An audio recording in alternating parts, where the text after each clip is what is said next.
Hello and welcome to The Resourceful Woman. Today I am going to show you a project that I made back in December. As I was going into the lead up to Christmas, I decided that I wanted to hand make as many gifts as possible. I was really inspired by a thing that I've seen going around for the last couple of years, the ethical guide to gift giving. The whole idea behind ethical gift giving is to deprioritize the giving of stuff and prioritize the giving of experiences, time, and memories. So as you can see at the top, there's more weight given to things like sharing your skills or giving experience days. But if you must give stuff, to think about what you can repurpose, upcycle, secondhand, or make before you go shopping for something new. Oftentimes, if you're working with fabric, you can just go out and pick whatever fabric is out there and, have it cut to your specific measurements and everything.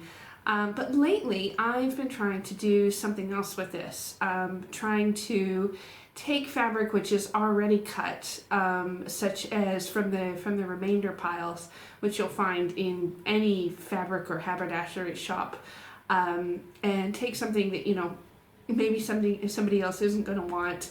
Maybe it could nearly go to waste, and use that instead of cutting something fresh from a bolt. In a couple of the sewers groups that I follow online, people have made commitments either to not buy any new fabric for a whole year, or to only buy fabric that is from thrift or from estate sales or from remainders or those sorts of things. So to try to buy up what otherwise wouldn't get used or would go to waste.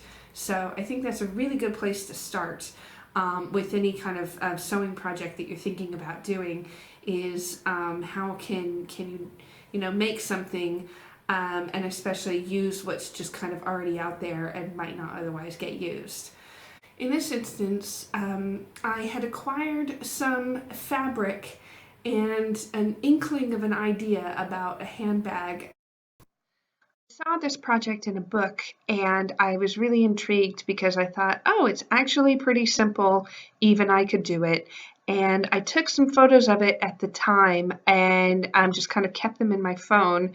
And when I was ready to actually make the bag, I just pulled up these photos. So I didn't even really have the full instructions, just a lot of confidence that I could probably put it together and it would probably come out okay. This is a very quick, easy project. I actually managed to do this in a day.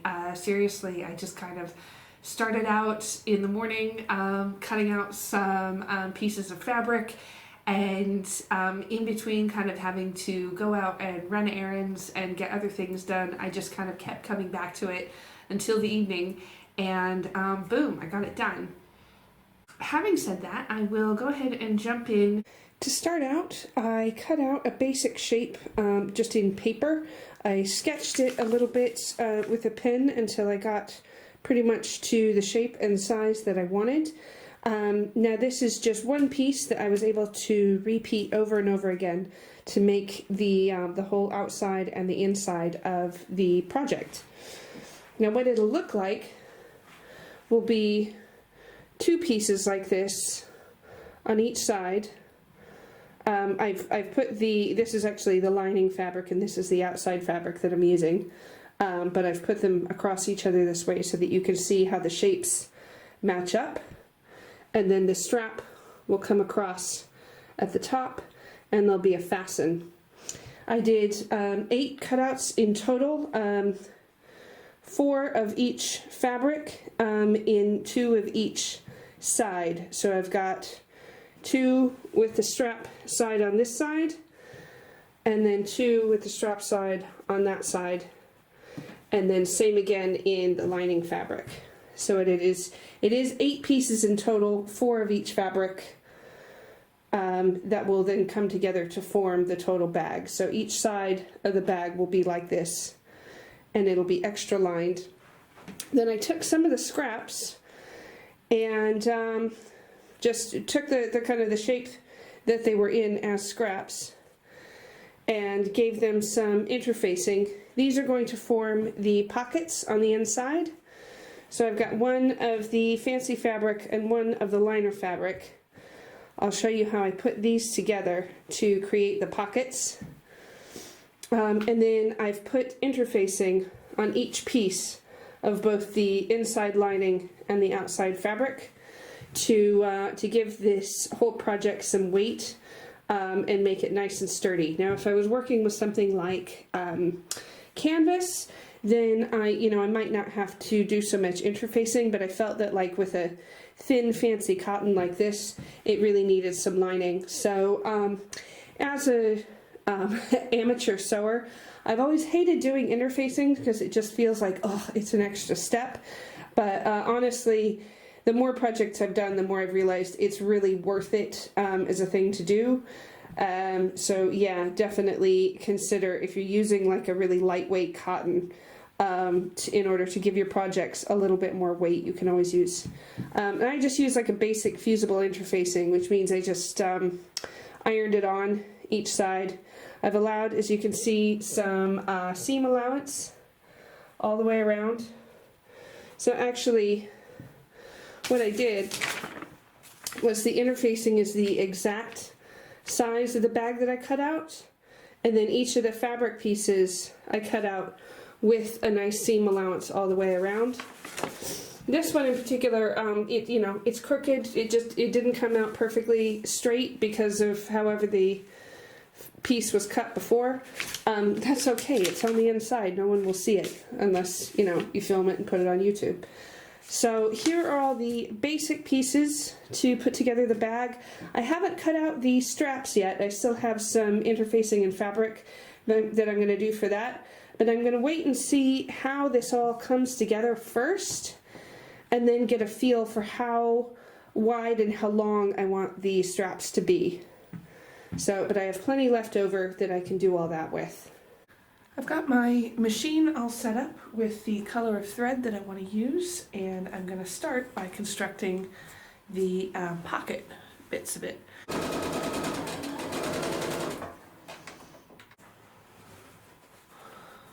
So that is the two halves of the pocket sewn together at the top, so they will be folded over.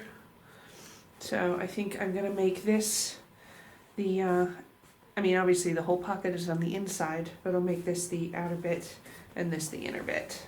And I'm just using this one piece of fabric, and what I can do is sew lines down in between to create sections of several different pockets.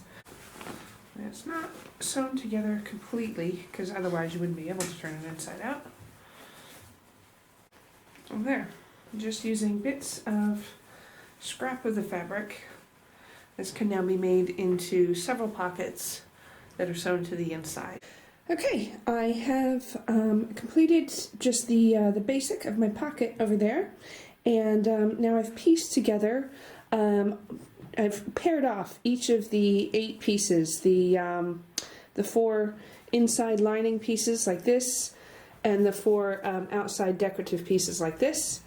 I laid them all together so that I know that they're pinned together at the same angle, so that they will, when all 4 of these pieces now come together, they'll all match up.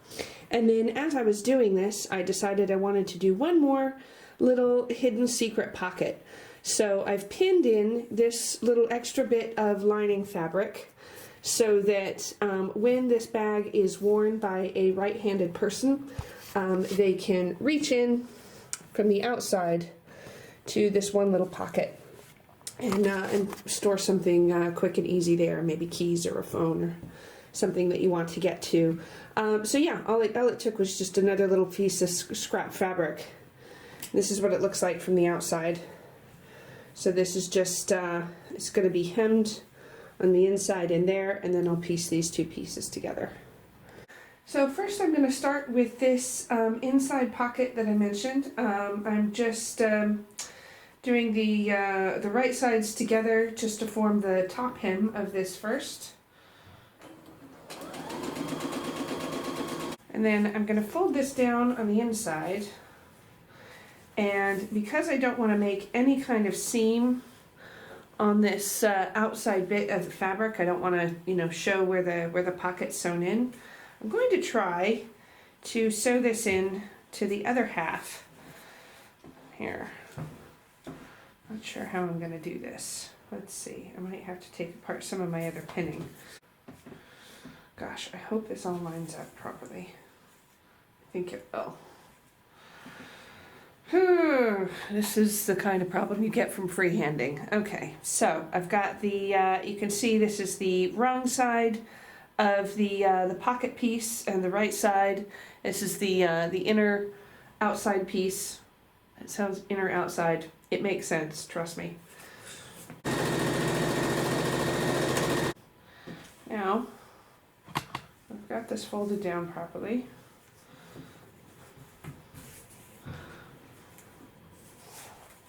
I've got these two sides matched up again, and what it'll be is you can reach your hand in that pocket. It's sewn down on the inside so nothing can, you know, fall through and get lost in the inner fabric. And it's just one more place to keep things, make this handbag slightly more useful. And this actually makes it really easy to see what I've done.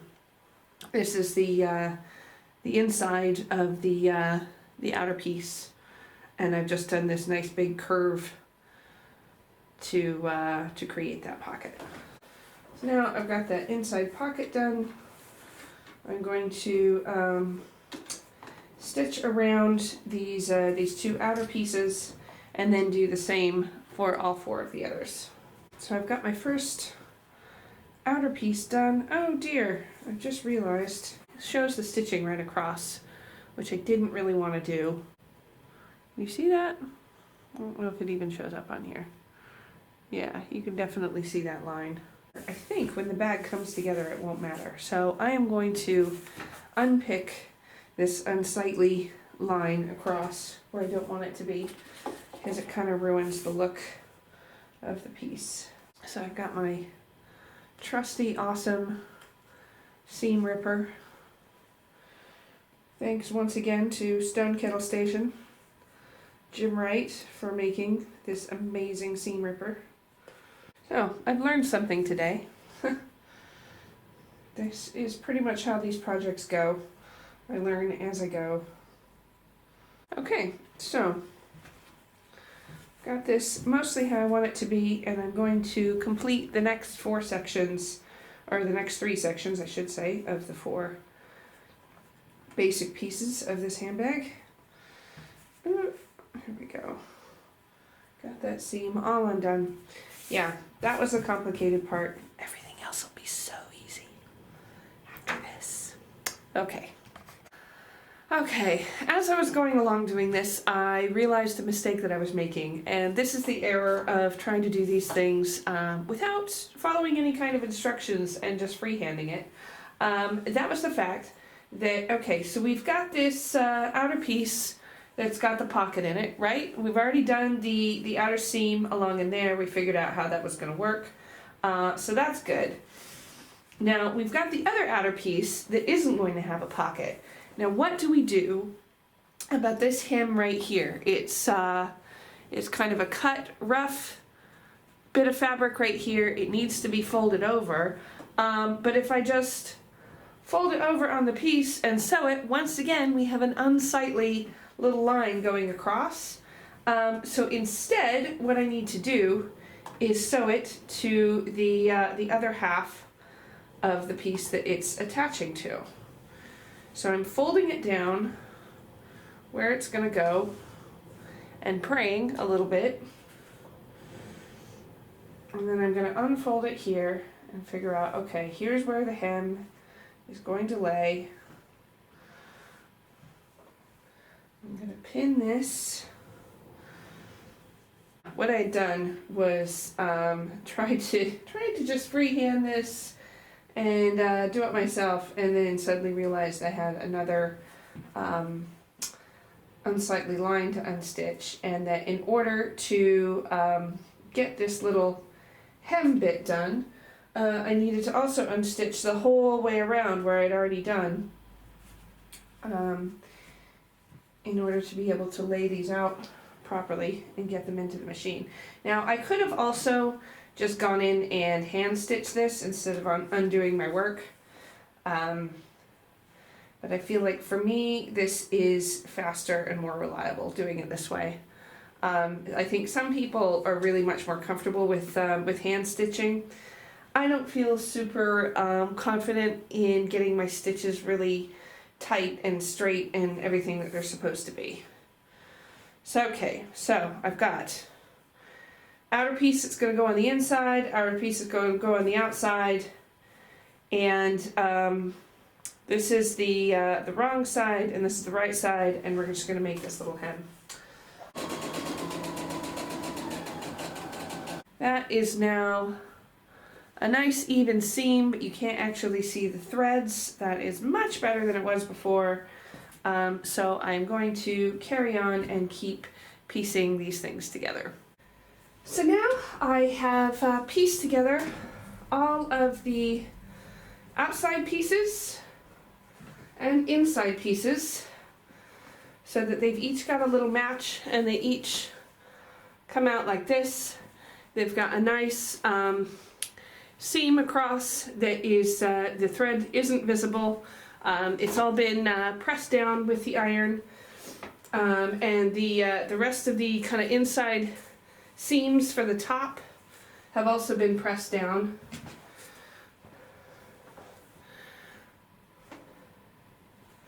These are all pieced together nicely. So now we're ready to do the next stage of construction. I'd already filmed, well, I thought I filmed this, and then it turned out the camera wasn't on. But here is the pocket bit that is sewn on the inside. So if you recall, we'd kind of sewn a pocket with an inner lining, and now that piece has been stitched to one of the inside pieces. It's been made a little bit puffy so that items can actually fit in, and there's plenty of room, plenty of give for phones, wallets, keys, what have you to go in. And I'd gotten partway through stitching all of this down before I realized that the camera was off. So, and then I had to go away and do some errands. So now I'm coming back and stitching up the rest of the pocket.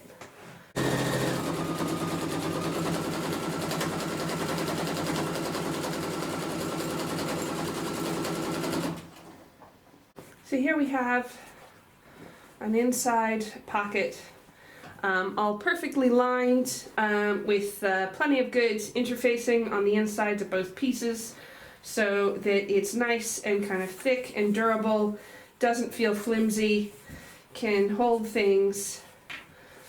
And there's 3 little pockets just used with the basic scraps from the fabric. I've got a little bit of elastic.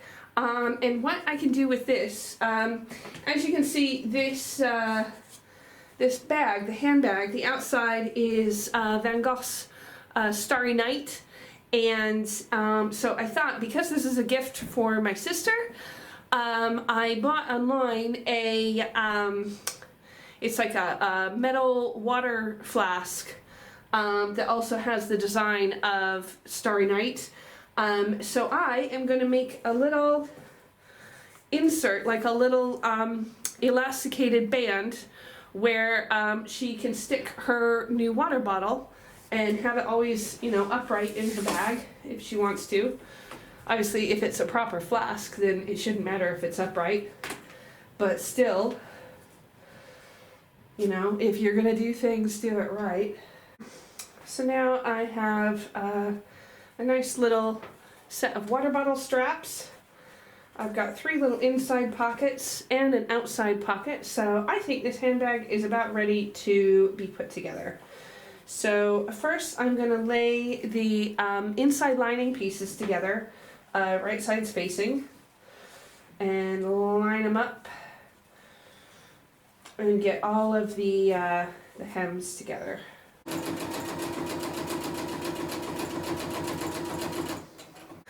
So now I have completed putting the 2 inside lining pieces together. So they are going to stay like this, and then we're going to figure out how to attach them to the outside pieces. So I know that I want the pockets all on the same side, so that whether you're reaching with the right hand or left hand, these pockets fall kind of in a reachable place. So I want to put the outside pocket piece together with the inside pocket piece. And now I want to line up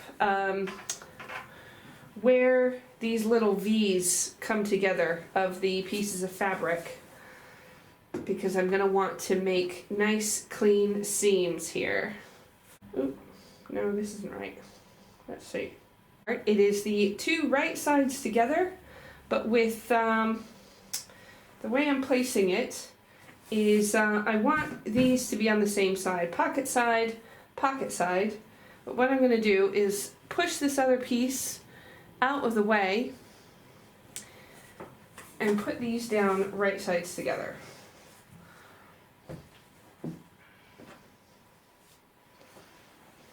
Okay, so when I turn this and it goes back to the inside, this is going to be correct.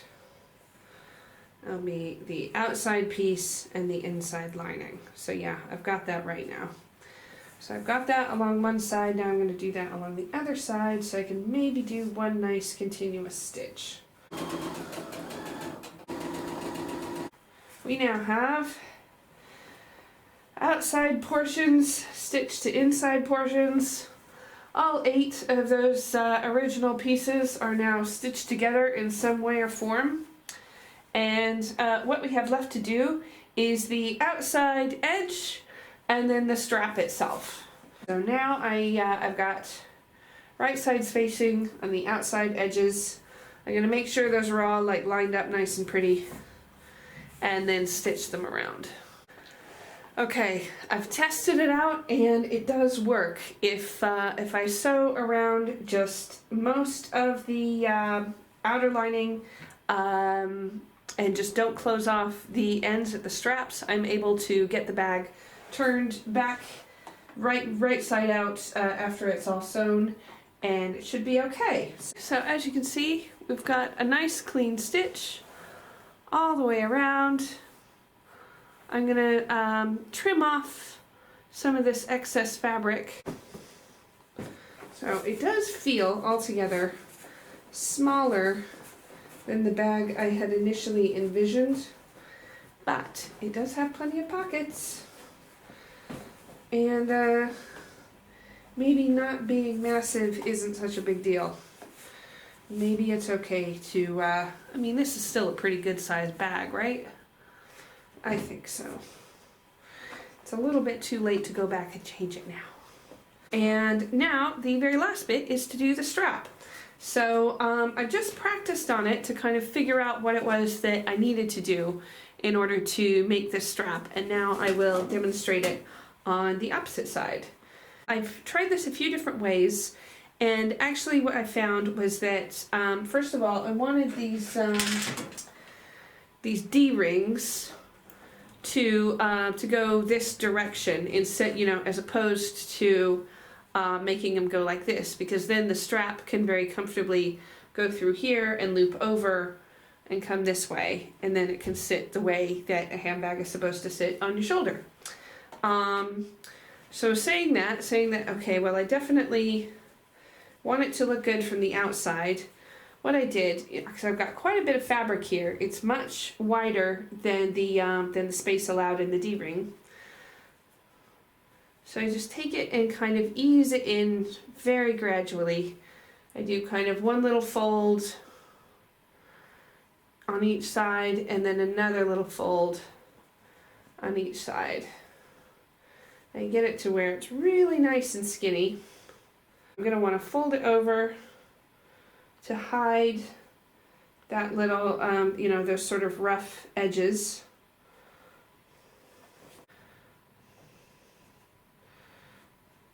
Fit it on so that it can fold right over and then be stitched down.